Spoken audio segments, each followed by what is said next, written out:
Assalamualaikum warahmatullahi wabarakatuh. Bismillah, alhamdulillah, wassalatu wassalamu ala rasulillah, la hawla wa la quwwata illa billah, amma ba'd. Kembali lagi di channel Jiwa Tutor, tempat pergumulan para YouTuber pemula. Seperti biasanya saya akan bahas tentang YouTube. YouTuber pemula biasanya hanya terobsesi dengan jumlah viewer ya dan subscriber, padahal angka-angka lain dan analitik YouTube menyimpan cerita yang sebenarnya tentang pertumbuhan suatu channel. Apa yang membuat video kita ditonton, apa yang membuat video kita tidak ditonton, tersembunyi ya di analitik semua jawabannya di analitik YouTube. Angka-angka di analitik memiliki jawaban yang selama ini kalian cari-cari ya. Seberapa sering kalian bertanya, kenapa channel sering berkembang, kenapa view-nya nggak nambah-nambah, kenapa jam tayangnya macet ya, dan kenapa subscribernya juga nggak nambah-nambah. Kita seringkali tahu memang harus melakukan perubahan ya, tapi suka bingung apa yang harus diubah dan harus mulai dari mana. Analitik itu adalah cara tepat dalam membantu kita. Jadi hampir semua jawaban yang kita tanyakan selama ini sudah ada di depan mata. Kita akan mulai dulu dengan analitik untuk video ya.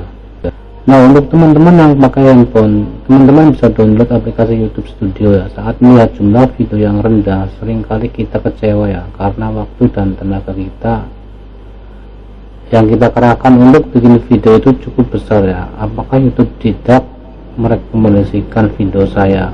YouTube itu nggak kayak mie instan ya, yang bisa dimasak cepat terus bisa langsung dimakan sampai kenyang, tapi YouTube itu seperti tanaman yang harus terus disiram agar bisa tumbuh besar. Nah, kalaupun view-nya itu kecil, coba teman-teman itu lihat apakah ada indikasi warna hijaunya. Ini kalau misalnya ada, berarti ada sedikit pertumbuhan ya. Nah, selain itu yang harus kita lihat itu adalah penambahan subscriber. Kalau misalkan video itu view-nya enggak terlalu besar tapi ada penambahan subscriber, sebetulnya itu adalah indikasi yang bagus ya.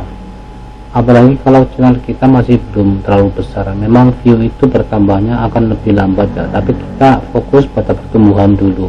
Metrik yang penting tapi bukan yang paling penting. Kalau kita lagi nonton video yang menarik, yang seru, itu bisa sampai ke bawah ya, ke bawah waktu, mau berapa panjang durasinya pun enggak masalah, karena kalau rame biasanya itu kerasa. Nah, itulah yang diinginkan YouTube, yaitu video-video yang bisa bikin penonton itu lupa waktu ya, dan bikin betah di YouTube. Jadi materi yang lebih penting dari view dan subscriber itu adalah jam tayang. Jadi tahu caranya meningkatkan jam tayang video kalian akan lebih cepat dapat view, dan laju perkembangan channel kalian pun bisa lebih cepat. Coba cek performa jam tayangnya dalam rentang waktu yang berbeda-beda. Kalau terus meningkat itu adalah berarti indikasi yang sangat bagus ya. Nah, cuma kalau misalkan video kalian itu mengalami penurunan lebih rendah dari biasanya, itu tidak ada indikasinya sama sekali ya, berarti masih banyak yang harus diperbaiki ya teman-teman.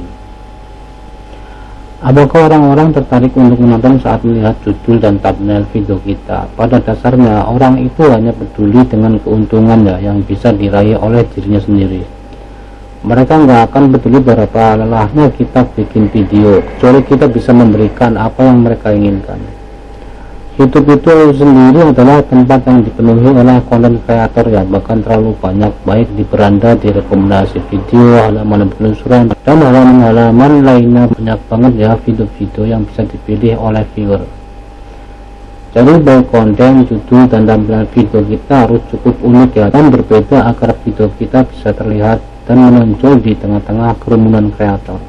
Dan ada yang namanya tayangan atau impression ya. Ini bukan view tapi jumlah berapa kali judul dalam tabel video ini ditampilkan di halaman YouTube. Nah, terus ada rasio klik tayang. Jadi dari 30.600 kali ditampilkan, hanya 1,7% saja yang tertarik. Setelah kira-kira 7 itu ada penurunan gratis. Hal ini menandakan kalau topiknya serta judul dan tampilannya itu kurang diminati ya teman-teman. Lain halnya dengan video, viewernya lumayan ya, di atas 70.000. Bisa dilihat penurunan rasio klik tayangnya itu pelan-pelan ya, nggak pernah turun gratis sampai 10% ke bawah. Kalau kita scroll ke bawah, bagian bawah ada sumber traffic ya. cara penonton menemukan video performa video kita, termasuk viewer kita yang di masing-masing tempat ini bisa berbeda-beda. Ini penunjuknya ya, Anda dapat meningkatkan kemungkinan YouTube menayangkan konten Anda dengan meningkatkan rasio klik tayang. Jam tayang dipengaruhi oleh beberapa lama orang nonton video kita. Tidak semua pasti pernah tertarik untuk nonton video, tapi setelah beberapa detik atau beberapa menit ternyata isi videonya nggak sesuai harapan, nggak ada sesuatu yang baru, arahnya nggak jelas, atau memang terlalu menjenuhkan. Hal seperti itu sering juga dirasakan oleh penonton-penonton lain, termasuk penonton channel kita. Sebenarnya apapun judul dan thumbnail, kalau isi videonya tidak memuaskan, jadinya percuma ya. Jadi kita perlu tahu apakah video kita sudah memberikan kepuasan atau belum. Nah, untuk menganalisa hal tersebut, kita bisa lihat di bagian interaksi ya. Dan jam tayang, salah satu faktor yang sangat memengaruhi itu adalah rata-rata durasi tonton. Kalau kita bisa memaksimalkan rata-rata tonton jam tayang video kita, itu akan naik lebih cepat ya kawan-kawan. Nah, yang paling perlu kita perhatikan di interaksi adalah retensi penonton, adalah rata-rata rasio tonton, terus ada persentase penayangan. Rata-rata di bagian awal video itu kira-kira sampai 1 menit pertama ya. Kalau bisa 80%-nya bertahan, tapi saya merencanakan dulu supaya 80%-nya itu mau bertahan. Dan saya biasanya selalu membuka video dengan hook ya, walaupun pada kenyataannya itu cuma dapat 70% untuk video saya filmnya jelek. Tadi di 1 menit awal saja sudah tinggal sisa 36% ya, cukup jelek ya. Sama YouTube dianggap kurang bisa bikin betah penonton ya kawan-kawan. Makanya nggak terlalu direkomendasikan, padahal saat ngedit itu kita berusaha bikin videonya sebaik mungkin ya, dan semenarik mungkin, bahkan sampai pusing dan pegel-pegel. Ngedit itu makan waktu ya, makan waktu banget, tapi sudah capek-capek ngedit, penontonnya ternyata nggak suka. Jadi percuma jika apa yang kita tampilkan dan kita sampaikan di video bukan sesuatu yang menarik bagi penonton. Nah, saat melihat retensi yang perlu diperhatikan itu adalah pertama di bagian dimana terjadi penelusuran. Beberapa bagian tersebut membuat penonton pergi meninggalkan video kita. Apalagi kalau turunnya itu curam ya, berarti nanti kedepannya pasti jangan ulangi bikin video yang seperti itu lagi ya kawan-kawan. Nah, terus kita perhatikan juga momen-momen dimana ada kenaikan, misalkan ada video viewernya naik, ada lonjakan ya, kita bisa harus perhatikan. Kita juga bisa cek-cek lagi kenapa viewer menyukai bagian ini, mungkin di bagian ini terlalu membosankan ya, jadi mereka langsung skip. Nah, kalau untuk video yang memang nggak ada lonjakan tapi ada momen terbaik, nah ini juga kita harus pelajari ya, kenapa viewer penonton tanpa skip di bagian tersebut. Jadi intinya kita harus bisa usahakan videonya ditonton sampai bagian akhir, itu kalau bisa ya kawan-kawan. Kalau bisa sih sekitar 30% atau di atas 40% ya, kalau bisa 80% itu lebih bagus lagi ya, tapi sejelek-jeleknya jangan sampai di bawah 20% ya kawan-kawan.